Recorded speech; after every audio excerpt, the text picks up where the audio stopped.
Buenas tardes, buenos libros. Iniciamos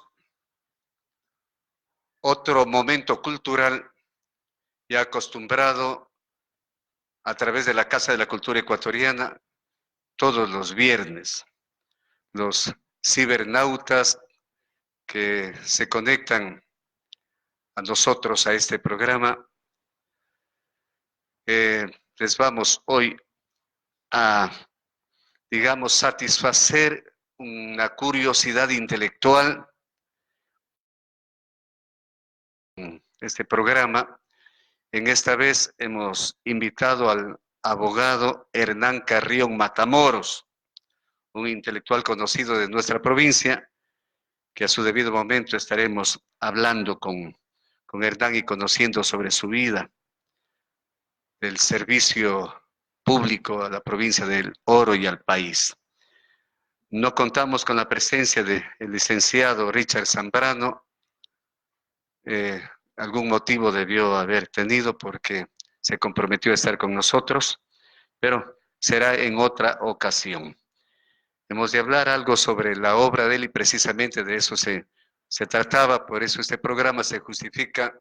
Buenas tardes, buenos libros. La reflexión educativa del momento, haremos un pequeñísimo comentario sobre esta frase que la escuchamos en el transcurso de esta semana. Dice, estamos en semana de exámenes.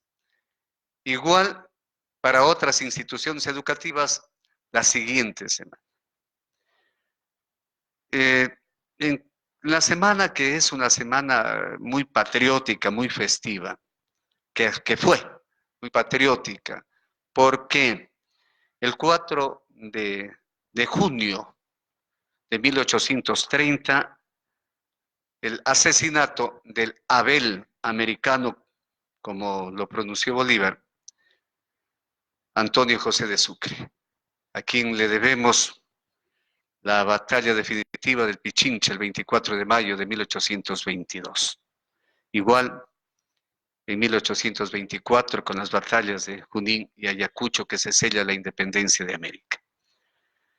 El 5 de junio, el Día del Liberalismo. Y en junio, el 7, un año más de la fundación de la Casa de la Cultura Ecuatoriana, que hoy en la mañana hubo un programa al cual no pude asistir, pero sabemos el reconocido prestigio de Jorge Zambrano, el historiador orense, que estaba a cargo la conferencia elusiva a la fecha por parte de Jorge. Decía la reflexión educativa, los exámenes del parcial. Muchos docentes, muchos maestros creen y justifican algunos aspectos que incluso se dio con la Casa de la Cultura Ecuatoriana, que no asistieron 2 centros educativos a una invitación que se hizo, después de haber confirmado, indicando que estaban en la semana de exámenes. Pero es parcial y hemos de profundizar si es necesario con la normativa pertinente, porque no hay exámenes como lo vemos y como lo visualizamos, como se lo visualiza incluso de parte del estudiante con ese temor. Simplemente el examen válido es el quimestral, que tiene un valor del 20%, pero no cuando culmina un parcial. Si desea, es opcional. El docente puede hacerlo o no. Pero estamos lamentablemente,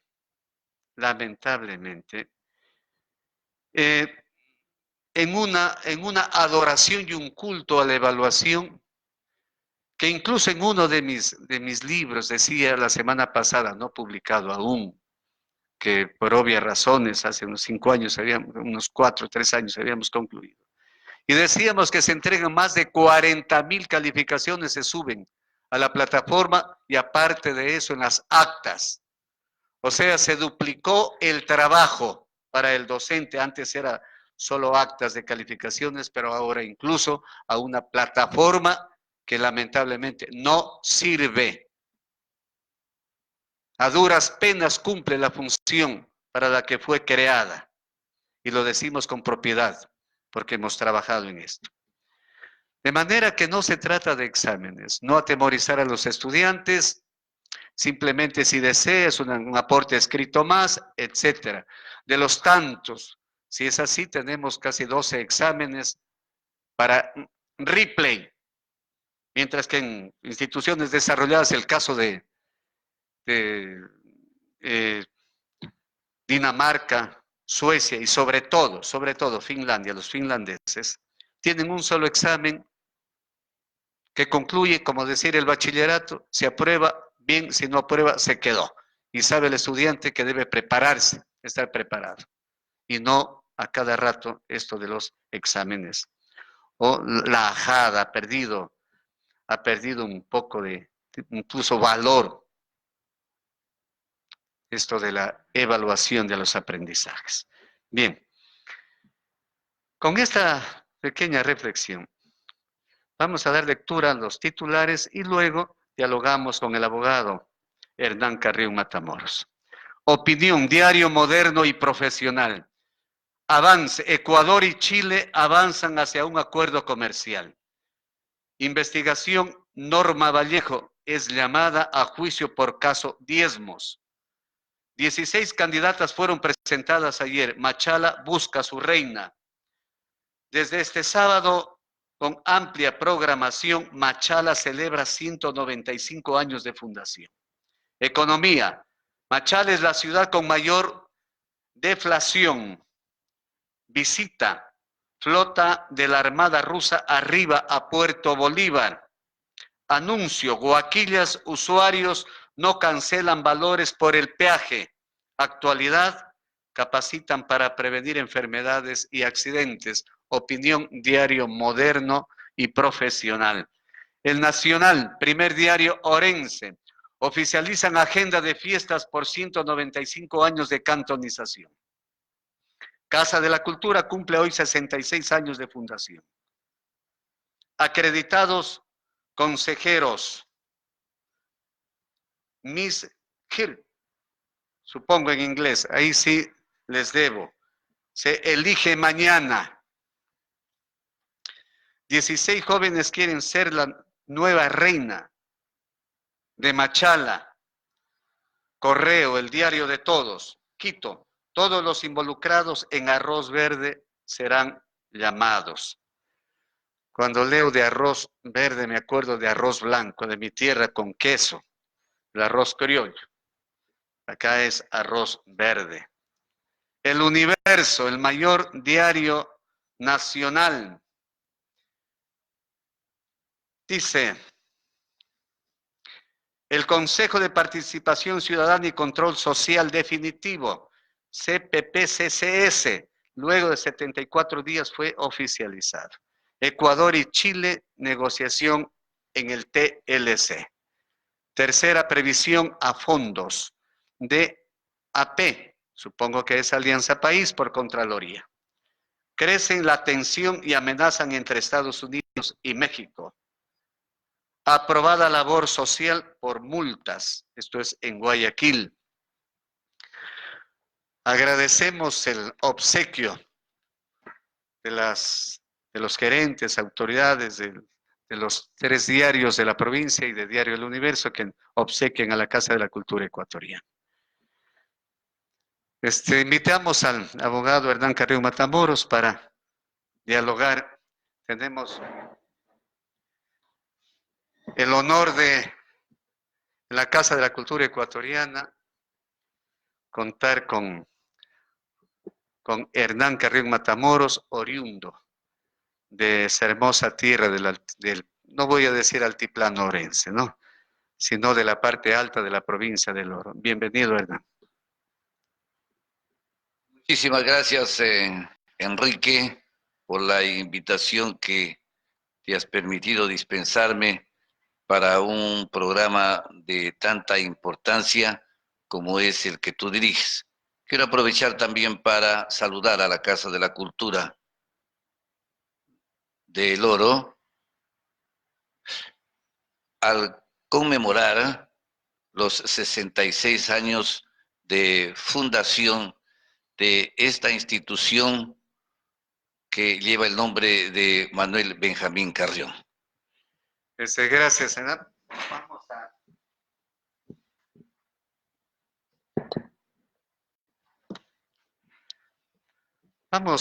Precisamente tenemos un libro, Fundación de la Casa de la Cultura Ecuatoriana, Núcleo del Oro, junio 7 de 1953, se lo publicó en el 2014, de autoría de Jorge Zambrano Pacheco.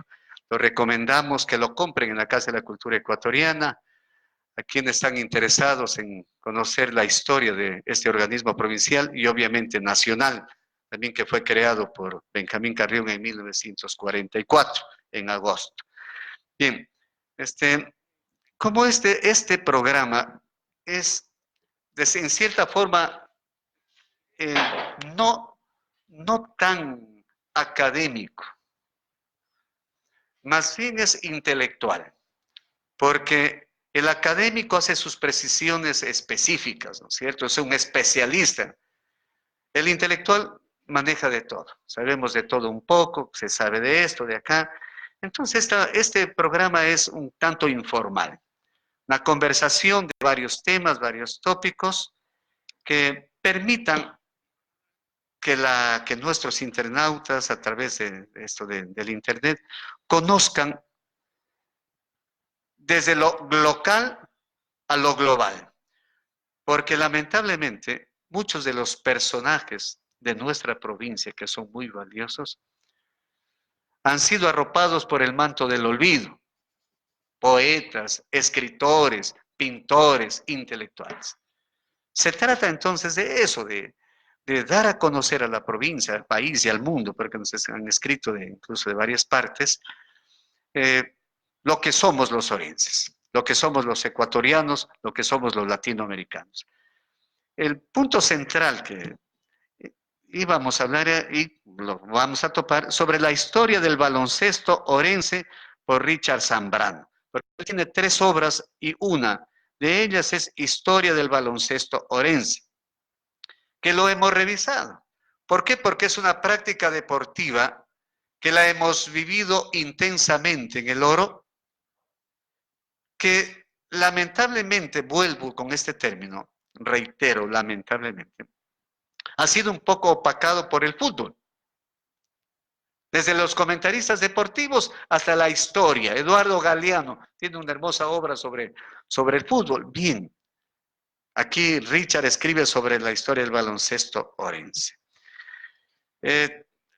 Cuando en conversación previa con Hernán, y aquí en el libro, aparte de lo que él escribe sobre la historia del norteamericano de Massachusetts, que fue el creador, el inventor del básquet, y que en 1936, algo así, llega aquí a la provincia del Oro, sobre todo que tiene un auge con la Salco en Portobelo, etcétera, etcétera.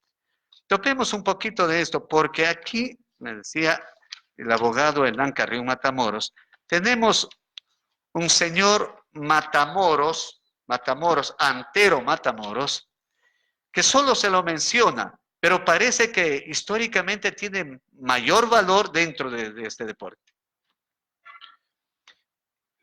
Bien, es una pena que no podamos contar en este conversatorio con Querubín Zambrano, un directo amigo, un hombre también multifacético, escritor, deportista, crítico, político, periodista.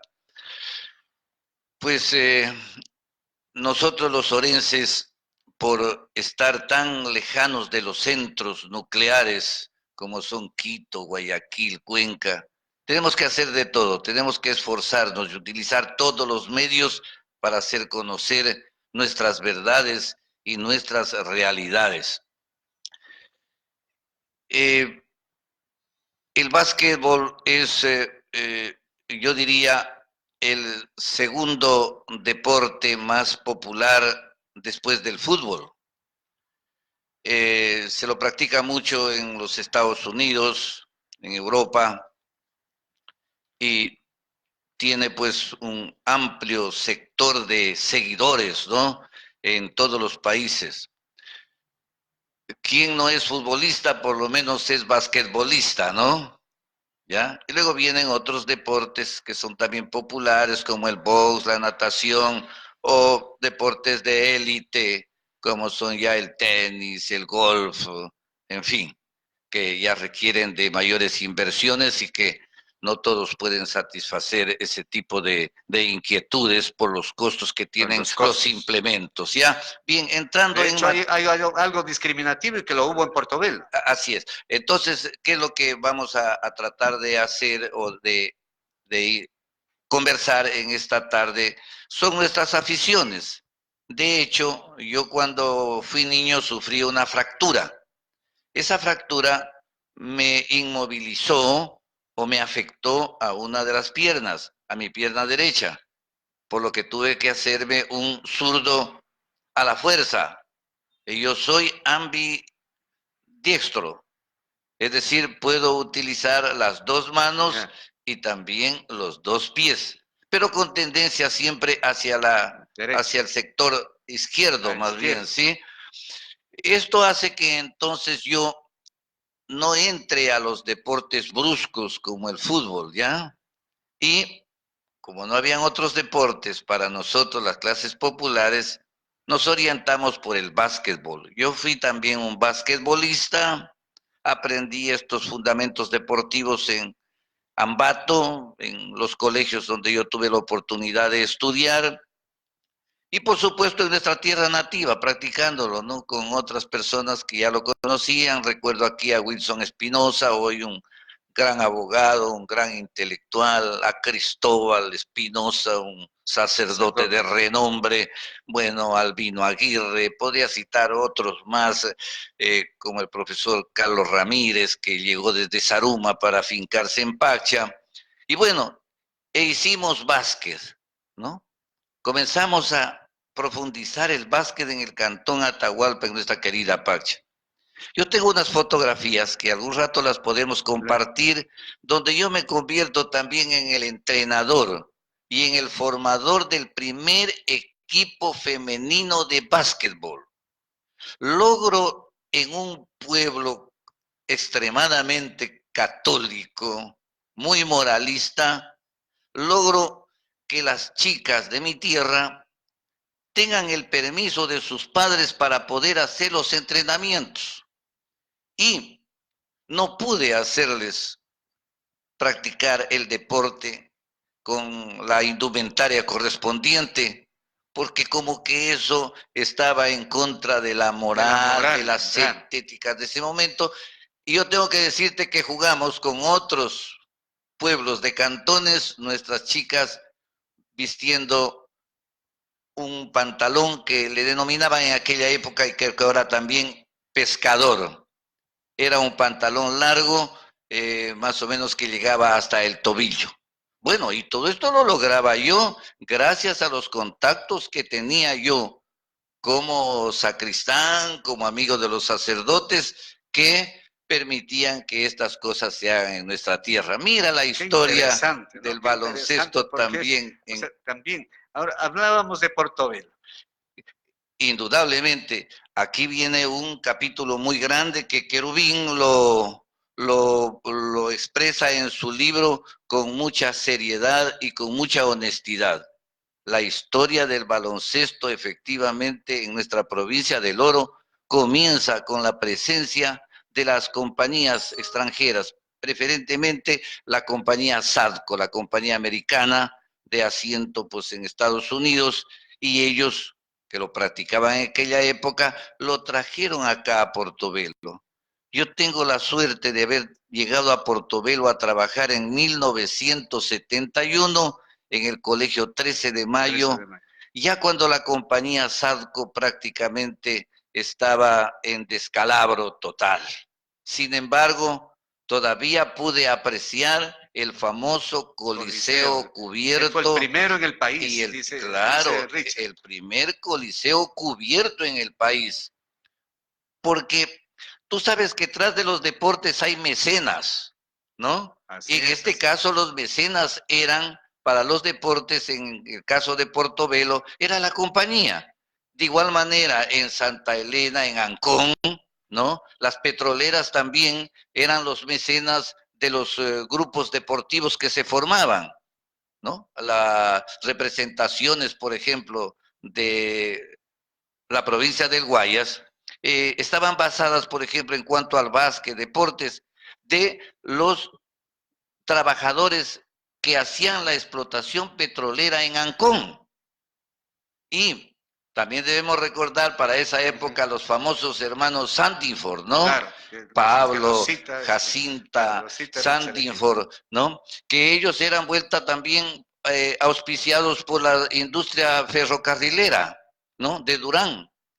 Esos elementos eran los que y se parece unían. Que eran jamaiquinos, algo así tiene esa. Y claro. Por el ferrocarril en el tiempo del liberalismo y se quedaron aquí. Tú tienes toda la razón en esta puntualización que estás haciendo, Enrique. Hay también aporte de muchos extranjeros, ¿no? Claro. Gente de Puerto Rico que ha venido también para acá como entrenadores, en fin, ¿no? El deporte también está universalizado, ¿ya? Bien. Centrándonos un poco en el libro, entonces se destaca la presencia, se hace una historia, ¿ya? De cómo aparece el básquet y Querubín hace su presentación indicando que se inicia este deporte en Portobelo, que es en Portobelo donde hay este coliseo, que es ahí donde se practican también otros deportes, claro, como la natación, el básquet, el boxeo para el pueblo, así pero dice, claro. el tenis era exclusivamente el polo, dice, utilizando claro, en ausencia de caballos, pues los asnos, ¿no? Los asnos, claro. Imagínate, ¿no? Y se apoya en Rodrigo Murillo, que es un antropólogo y un investigador muy honesto. Muy honesto, muy serio, muy acucioso, y vale la pena también este momento recalcar la presencia de Murillo. Gracias a estas personas estamos reencontrándonos, ¿no? Se está reinscribiendo la historia de nuestra provincia y particularmente de nuestras comunidades, ¿no? El caso de Antero Matamoros. Sí, Antero Matamoros. Gracias. Tengo que decirlo, se trata de un tío mío. Mi abuelo, Aparicio Matamoros, en primer compromiso matrimonial con la señora Adela Feijóo, de la comarca ubicada entre Calera, Buza, Bledos. Para aquel entonces no habían pueblos desarrollados como lo hay ahora, ¿no? Era una pequeña porción de territorio y ahí nacieron los Matamoros Feijóo, que vienen a ser mis tíos y mis tías.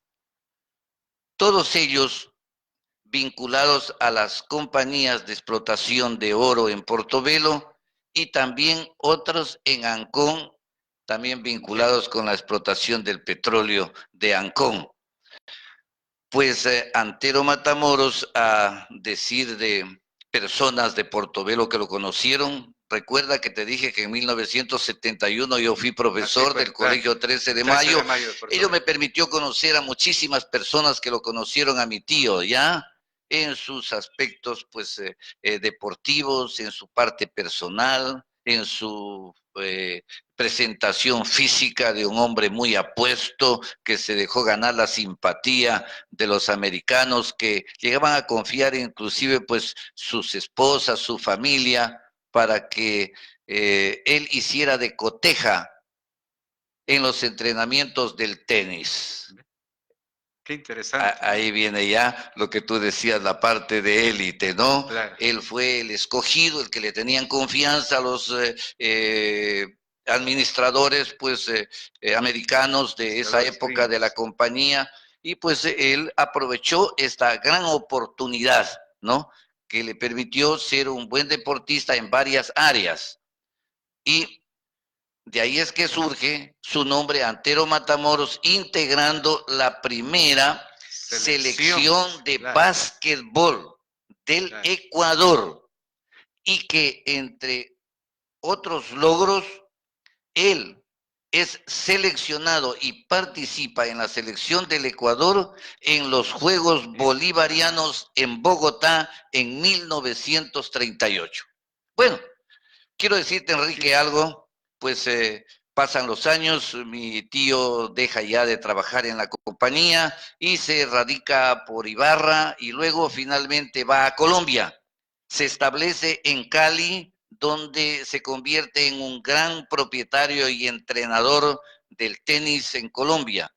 El Club de Tenis Matamoros, ubicado en uno de los barrios muy importantes de la ciudad de Cali.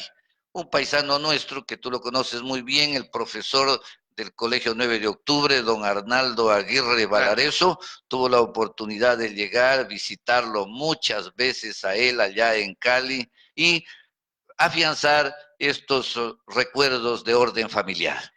Qué interesante, qué interesante. Dice, hola, programa, buenas tardes, buenos libros. Muy buen programa, doctor, que poder recordar la historia, tantas situaciones, dice, y nosotros no, que no debemos olvidar. Personas que han contribuido con presencia y obras, que no, dice, y que no, y hombres que no se olvidan la historia. Bueno, es la letra de Pablo. Soy Paulina Freire. Gracias, Paulina, por comunicarse con nosotros. Siempre digo que estos son empujones espirituales para continuar adelante. ¿Cómo está, doctor? Y bueno, recordar la historia y que nos enseña que nunca debemos olvidar nuestras raíces. Importante tema, felicitaciones. Y siga difundiendo la historia para siempre. Esté presente, dice, para siempre esté presente en nuestra historia. Soy Javier Beltrán Machala. Javier, muy amable por comunicarse con nosotros. Gracias. Son alternativas culturales para nuestra gente. Estaba escuchando que el señor actual alcalde va a poner, creo, una orquesta, y de las famosas orquestas internacionales en diferentes barrios para bailar y disfrutar.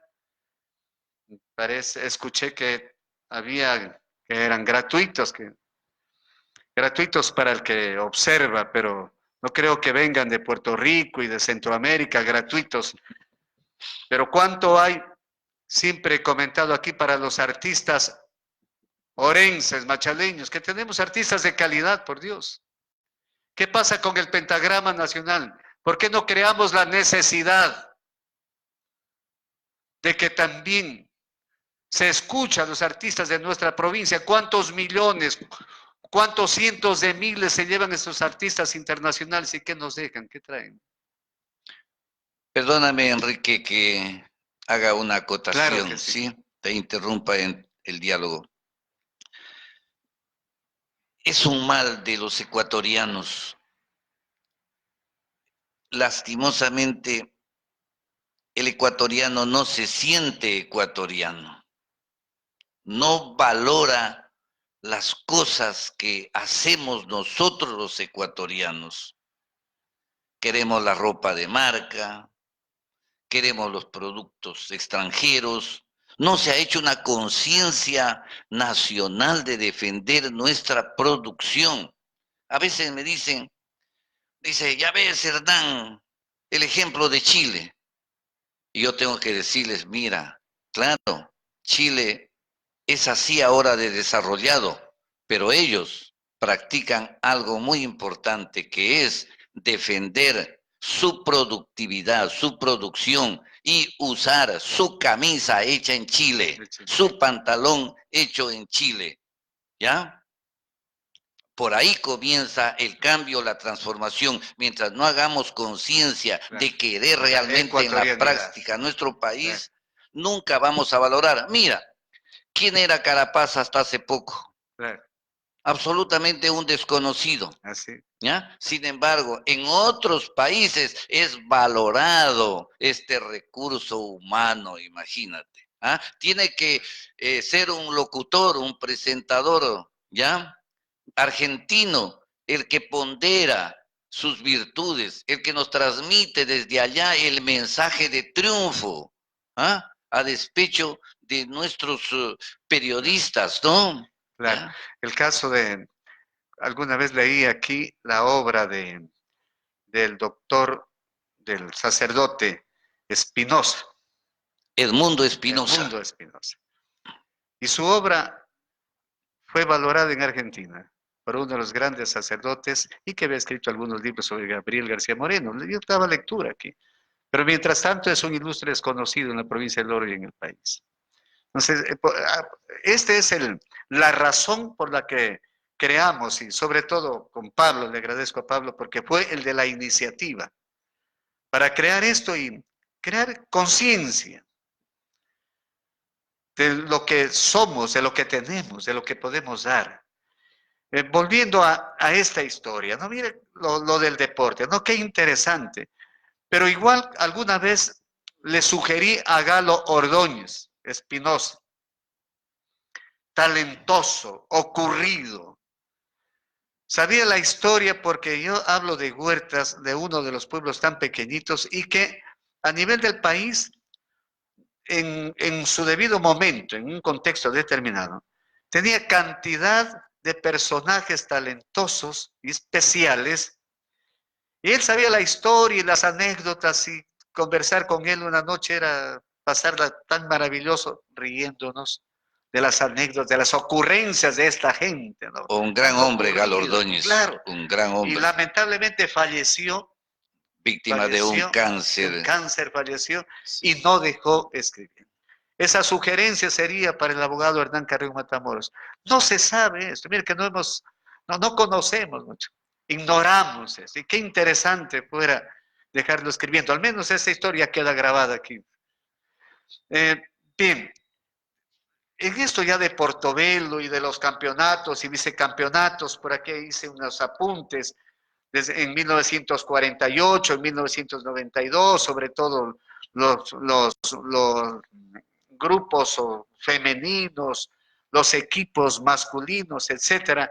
Y me sorprende un poco cuando leo aquí, y traía esta imagen para hacerlo recordar a Querubín, a Richard Querubín Zambrano, de este hombre que me sorprendió, que murió hace poco, Fernando Pasos Sí, Gijón. claro, Fernando Pasos, sí. Su talento en el arte musical y cómo terminó sus días en las instituciones educativas pidiendo de favor, cantando y que le compren el CD.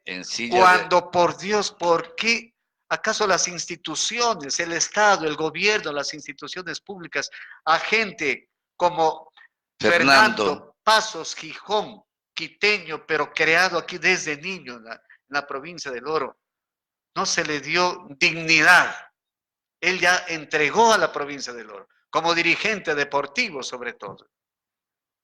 Y algún día voy a leer aquí la vida de Fernando Pasos Gijón, pero a veces no, es lamentable. Como digo, hay para artistas internacionales pagar cientos de miles. No digo que no se traiga, sí, bien está. Es un mundo globalizado, pero no rechacemos lo nuestro que tenemos. Mira, Enrique, si bien es cierto, a veces no se reconoce los valores, sean estos artísticos, intelectuales, científicos, políticos, deportivos.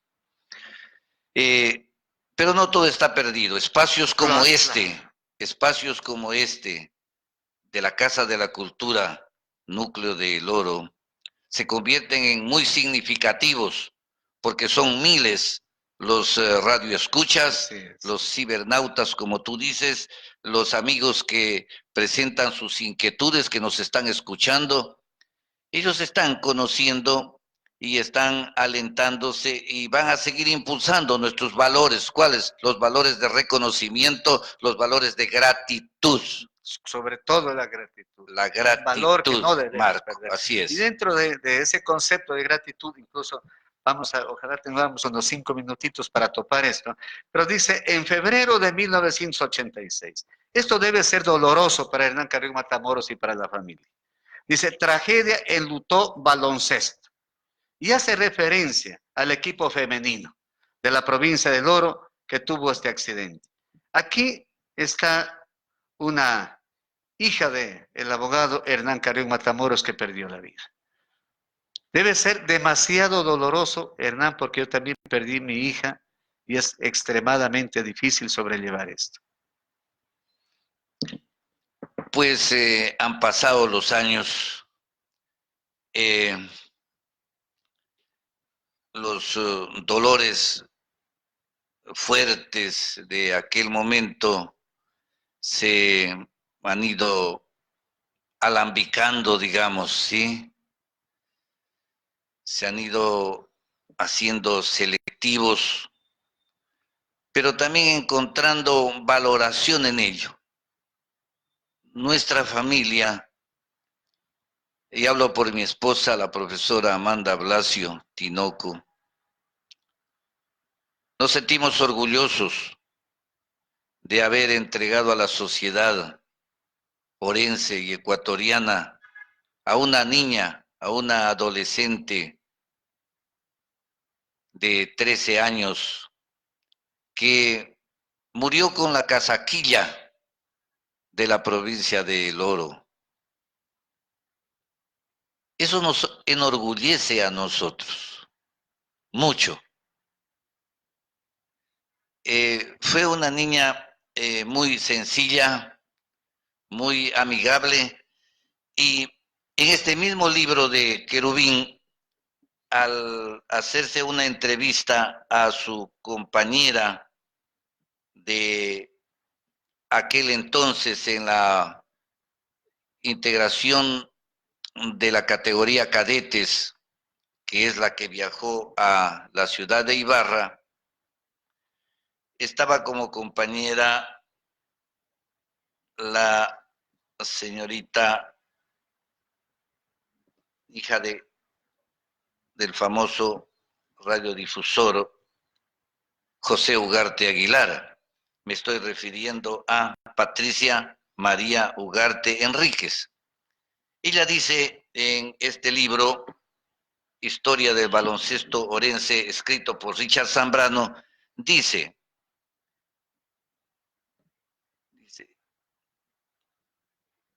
Patricia fue una de las jugadoras que, integrando la selección cadetes, sufrieron un grave accidente que costó la vida a 6 tiernas figuras de nuestro combinado, entre ellos a Jimena Carrión, Paola Valladares y Janet Paredes, que compartieron con ella la habitación en Ibarra.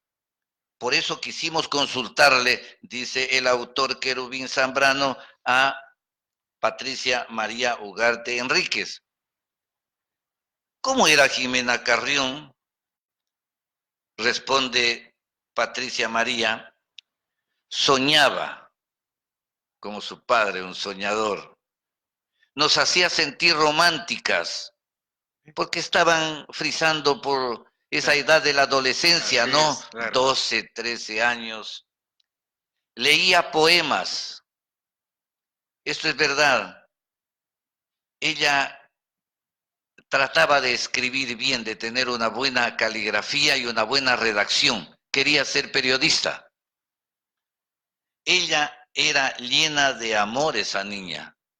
Bueno, gracias Patricia. Aprovecho los canales de la radio pública cultural Machala para agradecer estos buenos conceptos de doña Patricia María Ugarte Enríquez, que pues vivió momentos muy íntimos, muy cercanos con mi hija Jimena, que Dios la tenga en la gloria.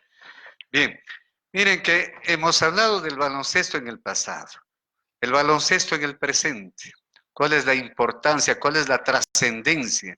Porque hasta donde yo conocí algo de básquet, que no es mi deporte preferido, hasta por el tamaño, por la estatura. Bueno, eso no es broma, a Walter Sacco. Yo lo conocí, tuvimos una buena amistad con Walter Sacco, conversamos. Habrá un momento para profundizar más y que tenerlo aquí a Richard, que es el conocedor de esto, para que nos ilustre e ilustre también a quienes nos están o a quienes están conectados en línea directa con Radio Pública Cultural Machala, conozcan. Finalmente, andan por el tiempo. Ahora sí lo voy a decir, Hernán Carrión Matamoros fue profesor en el Mejía, en Quito. Pequeñito lo conocí cuando llegó a Pacha y sentí admiración en ese entonces el licenciado Hernán Carrión Matamoros, que regentó también el Colegio Ángel Tinoco Ruiz, fue director provincial de Educación del Oro, fue legislador por la provincia del Oro y profesor en otras instituciones educativas, el caso de Pasaje, hoy es un docente jubilado, que sigue aportando con su intelecto a la provincia. Es un orgullo provincial proyectado, he dicho ya, al país y al mundo a través de este programa. Cuando leo la obra Atahualpa de Manuel Jacinto Sánchez Matamoros, hay una verdad que muchas personas a veces se niegan a reconocer. Y leía que es parte de la primera intención, incluso yo digo heroica, porque estos pueblos que dependían del cantón Zaruma, con mucho respeto y cariño a Zaruma, había que luchar muy fuerte para poder alcanzar la independencia político-administrativa. Y en la página 20 dice, primer presidente, licenciado Hernán Carrión Matamoros. Existen documentos de los cuales se hace eco el autor de esta obra como evidencia histórica. La pregunta para cerrar con esto, Hernán. ¿Cuál fue, primero, o sea, cómo fue ese contexto cuando ustedes iniciaron con este prurito cantonizador? ¿Y cuál fue el impacto cuando se supo ya del decreto de cantonización firmado por Osvaldo Hurtado Larrea? Mira, Enrique, te agradezco por haber traído este tema para poder ser debatido aquí, o por lo menos conversado aquí.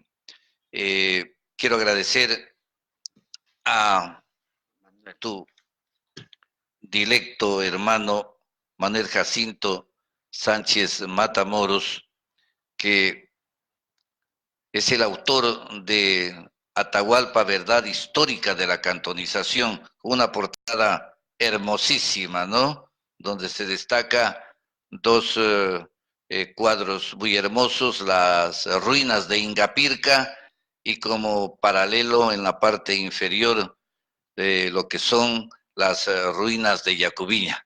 Muy bonito, muy traído el tema. Yo pienso que el mérito de un autor es decir o ceñirse siempre a la verdad de los hechos, a la verdad de los acontecimientos. Habida cuenta de que el que escribe una obra también se somete al criterio del pueblo, al criterio de los lectores, al conocimiento y crítica de personas que a lo mejor fueron testigos de esos hechos, ¿no?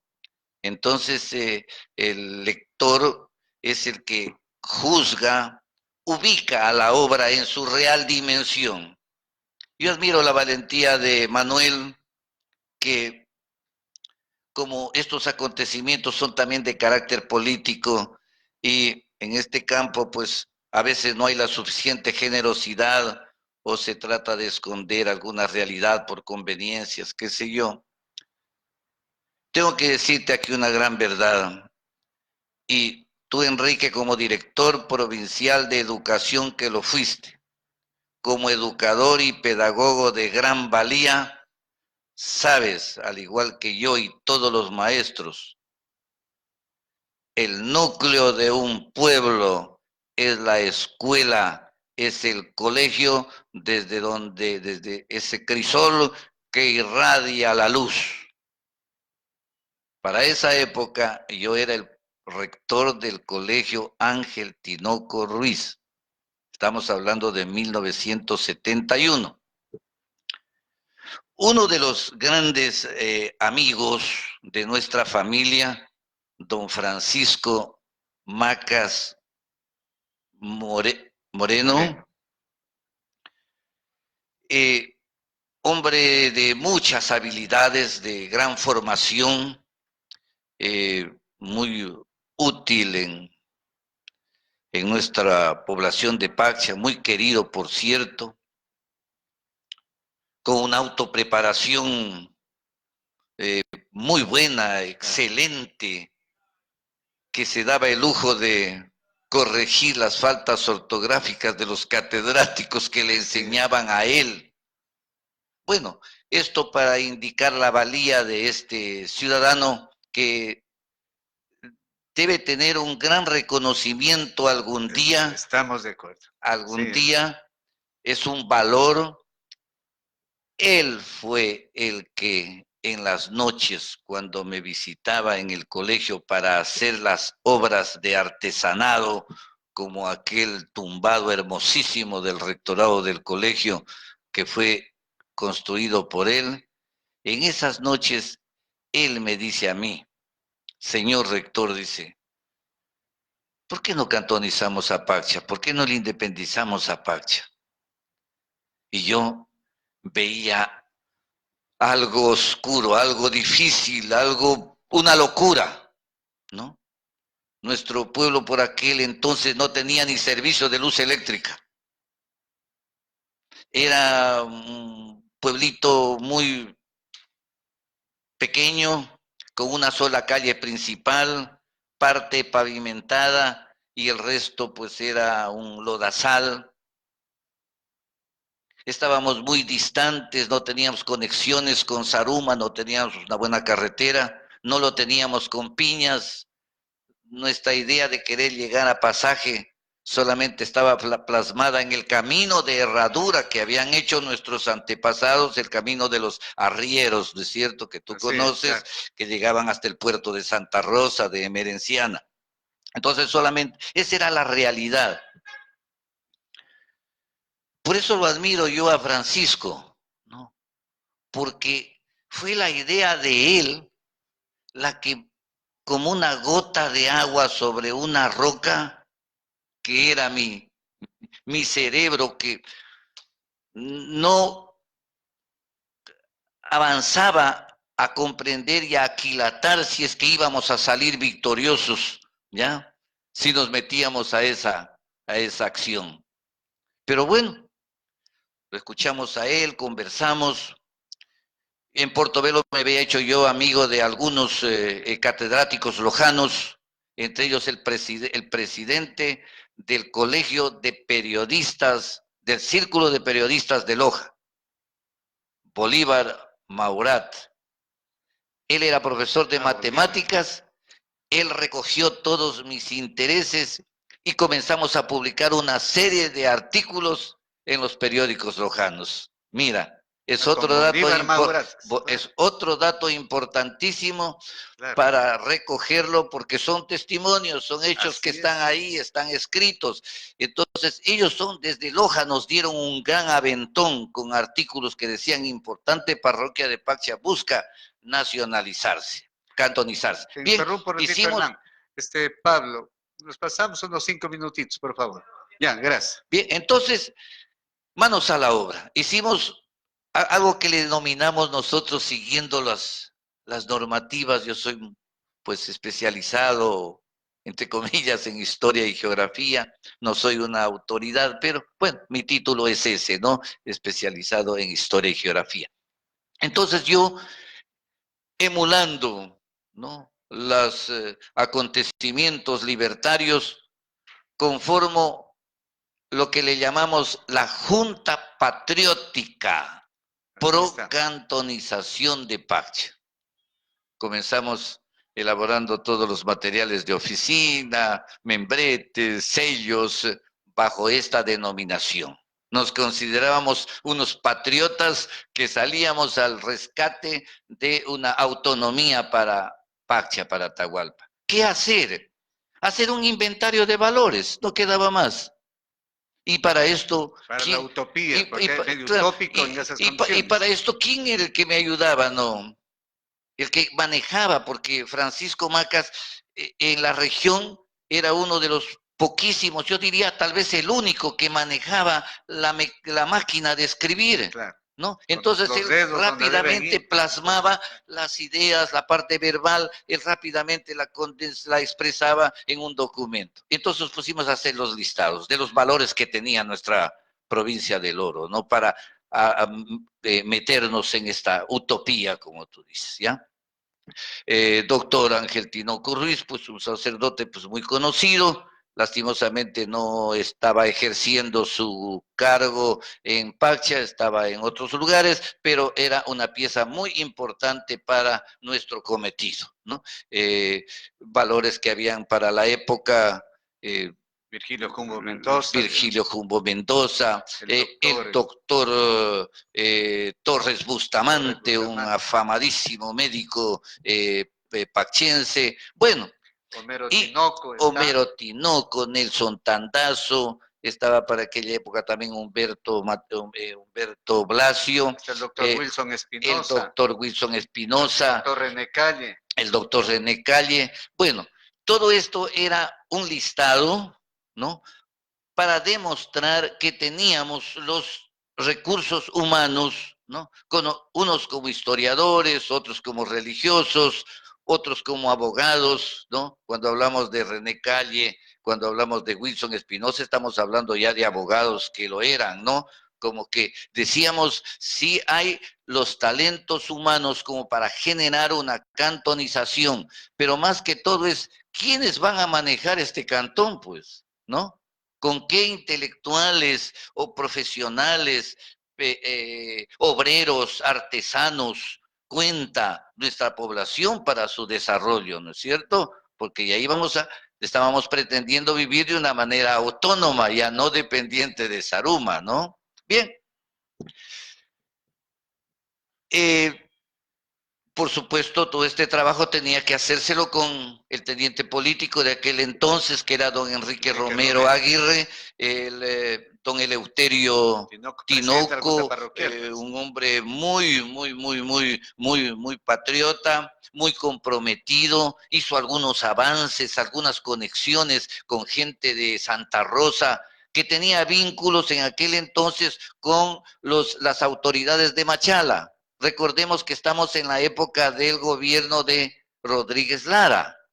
Entonces, todos los informes tenían que darlos los jefes militares de la plaza, en este caso de la plaza de Machala. A ellos era lo que se preparó un documento para, en órgano regular, avanzar, porque se necesitaba primero la aprobación de una autoridad provincial que nos respalde para luego las instancias superiores, porque se trataba ya de un decreto vía dictatorial, ¿no? En un gobierno muy diferente al proceso democrático, que es lo que posteriormente surgió. Ahí no había Congreso, ahí no había comisión de límites, ahí eran otros parámetros para calificar. Y por eso nosotros, con Francisco Macas Moreno, que era el secretario, quien elaboró la petición, los originales, los recibidos que reposan, que se hace constancia ahí, pusimos, luego de expresar el potencial económico, ¿no?, las necesidades, la distancia, la infraestructura, recuerdo tan clarito, le pusimos numeral 5. numeral quinto era que se cantonice Atahualpa Pacha para hacerle justicia a la historia.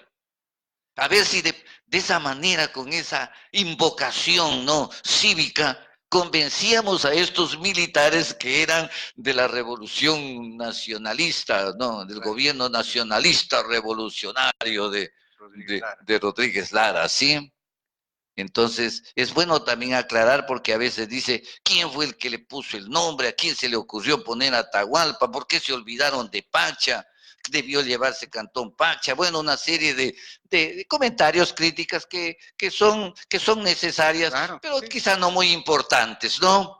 Pero desde ahí quedó ya esta inquietud de que el cantón se denominara Atahualpa. Bueno, hicimos reuniones con la gente de Huertas para ver si la gente de Huertas nos quería ayudar. Ahí había, y tú lo conoces muy bien, un gran intelectual y líder en aquella época, Ángel Castro. Pues nosotros con Francisco habíamos creído que Ángel María, si bien es cierto, vivía en Huertas, era de Pacha. Su padre, pues don Pedro Castro, era de Pacha. Sí. Pero creíamos por esa razón que Ángel María sentía en su corazón o estaba identificado con Pacha, y fue para nosotros un fiasco aquella noche que el comité estuvo en Huertas conversando con los moradores de ese lugar. Y Ángel María dijo, mala suerte para mi tierra Huertas. Mala suerte para mi tierra Huertas. Siempre sojuzgada. Ahora, ¿no?, sojuzgada por Zaruma, y ahora la necesitan para ser sojuzgada por otro pueblo. Fue bastante duro, ¿no? Fue bastante duro, y pues con esas palabras era más que suficiente, ¿no? Negado por ese lado, sabíamos que ya por ese lado no podíamos contar, abrigábamos la esperanza de siempre continuar con Ayapamba, como efectivamente así lo fue, ha sido un sector muy leal, ¿no? ¿Cómo sintió, con esto finalizamos, que nos hemos pasado algunos minutitos, cuando se cantonizó Pacha? Mira, en una entrevista que a mí me hicieron, el autor Alberto Enrique Chávez Cruz, en Ejemplos de Vida, pues tuvo el desacierto de ponerme como un ejemplo, ¿no?